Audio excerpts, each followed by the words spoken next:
Hey all, here at OS Reviews. You're watching our hands-on review of the Artlii Mana. This is a portable Pico projector. Now this is a brand that we've checked out in the past. We recently reviewed one of their other home projector units. It has a pretty good native resolution for the price, but it's a lot larger and bulkier, meant again for the home or for the office as opposed to portability and traveling. Taking a closer look at its specifications first, there is a 5,200 milliamp hour capacity battery, and it also has built-in Wi-Fi, so you can use it to connect to your smartphone and then Miracast to share your screen without any wires. Again, we do have a full-sized HDMI port that you can use to connect directly to a device. There is a USB port as well that you can use for a thumb drive or a hard drive if you have some content loaded on there directly. We've got the projector right on top. Down below we have a quick carrying pouch that you can use to protect the projector when on the go. Box number 2 gives us a free mini tripod, which is actually a pretty cool accessory. You can use this to position it a bit more easily. And then the biggest box just contains the power supply, which is just a simple USB-based charger, as well as the micro USB that it's used to plug into the projector for providing power. I like the fact that it is using a standard port as opposed to a proprietary round plug. A quick look at the design. Again, it is pretty portable and easy to take around. Here we have another Pico unit from Vamo. The native resolution for ADP is the same, also using Pico technology, so you can see that the dimensions here are roughly the same in the sense that this is a little bit thicker, but this is a bit longer, so it evens out, I'd say. What I really like about this projector, however, is the construction quality. This entire surface is made out of a chunk of aluminum, so it feels incredibly solid and hefty when you pick it up. It just feels a lot more premium than the past versions we've seen. Now we have a DLP Texas Instruments logo, we have a charging LED status light, ventilation grills to prevent it from overheating. The back here features a HDMI port, USB port, dedicated power key, micro USB for charging, IR port for the remote, and there's also a focus dial for the lens to get the picture sharper. The back here also features a standard tripod mount to again pop it upwards at an angle, and that's pretty much it. So very clean overall design, just built like a tank because of its aluminum construction. Let's take a closer look at its UI and performance next. And again, there is an accelerometer, so it should be able to detect what the correct orientation is after a few seconds. You can see it's flipped over accordingly. If we kind of flip it back again upside down, it will also then adjust the orientation back into the normal settings. So it's able to do some of these fine adjustments in terms of the angle by itself, as you can see there, which is pretty cool. However, the focus of the picture itself still needs to be performed using the dial on the side, which one of my complaints, and perhaps the only complaint from a hardware perspective, is this wheel is really tight. It's kind of hard to actually move it. It's actually a little bit indented into the surface, so you kind of have to press down a little bit to make those fine adjustments.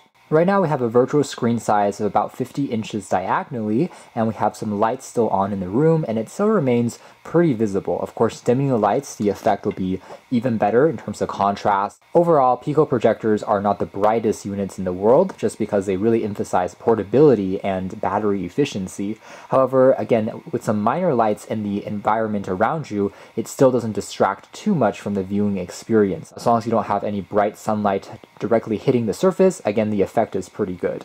With that being said, it's also not the highest resolution unit in the world. If we start zooming in, again, this is as in focus as I can get it to be, but you can definitely notice a little bit of pixelation here. Again, perfectly adequate for the purposes of reading back some text and watching videos and really enjoying that experience, but it's not going to be that 4K experience if you are used to more sharp, traditional panels, for example.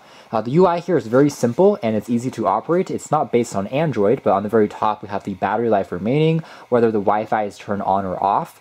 In terms of the battery performance, it lasted me about 2.5 hours before it died with Wi-Fi turned on, and that's a pretty decent metric in my opinion. I was using Miracast to wirelessly share the display on my phone onto the projected wall here, so I was pretty satisfied there. You can definitely get a feature film and a half's length before you need to recharge it again. So if we want to use this method as opposed to the direct HDMI, simply tap on that.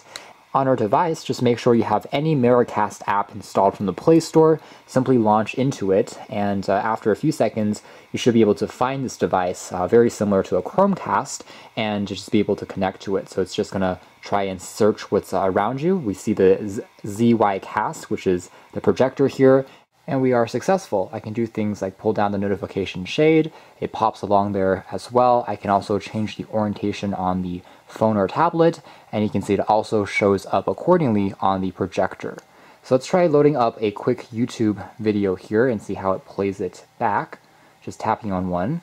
What I will point out is that the sound will come out from the projector. The Pro model that also comes with an optional keyboard, but all have the same.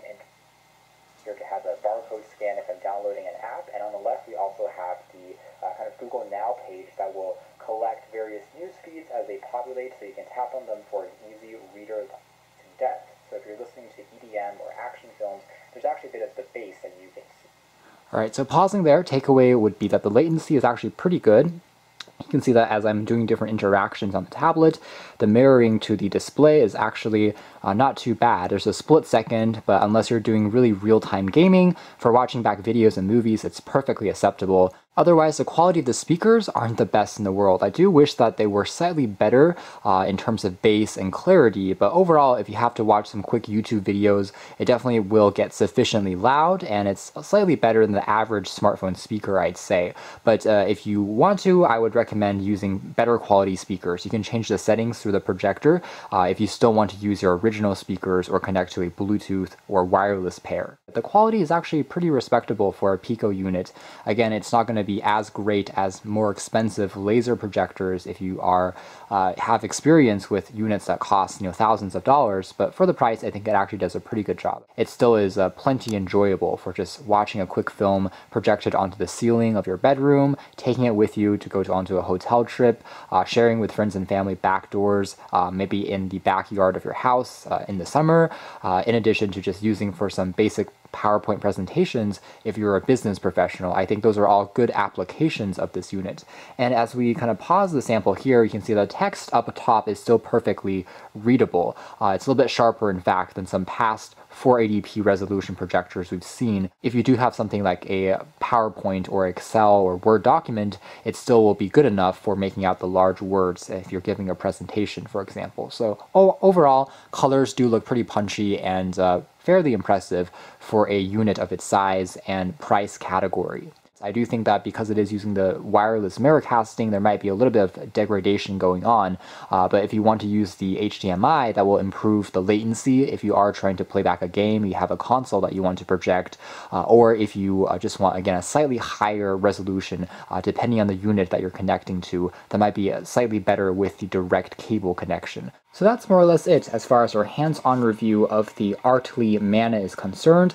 A very portable mini Pico projector with lots of convenient features like the auto Keystone accelerometer, having a full-size HDMI port, but also having a really convenient and easy to set up Miracast mode, both for Android and for iOS, that works surprisingly well in terms of the performance, the latency, and just ease of use in general. Battery life at around 2.5 hours is also slightly above average for a mini Pico projector. The native resolution 480p is still not really significantly improved compared to past versions we've seen, which have been stuck at 480p for the past 2-3 years now, although that's probably more of a constraint with the current generation of the DLP Texas Instruments Pico technology in terms of the size and the cost. So hopefully we'll see some improved resolutions in the future, 720p or 1080p, but at the moment those do require kind of a larger projector and they're also much more expensive. So if you are looking for something like this, a mini unit that offers good enough performance for watching casual videos, but also has one of the better construction qualities yet, you can definitely take a closer look at this unit. You can check out more details if interested in the links down below, but for now that's been our video. Thanks for watching here at OS Reviews. That's been the Artlii Mana Mini Pico Projector.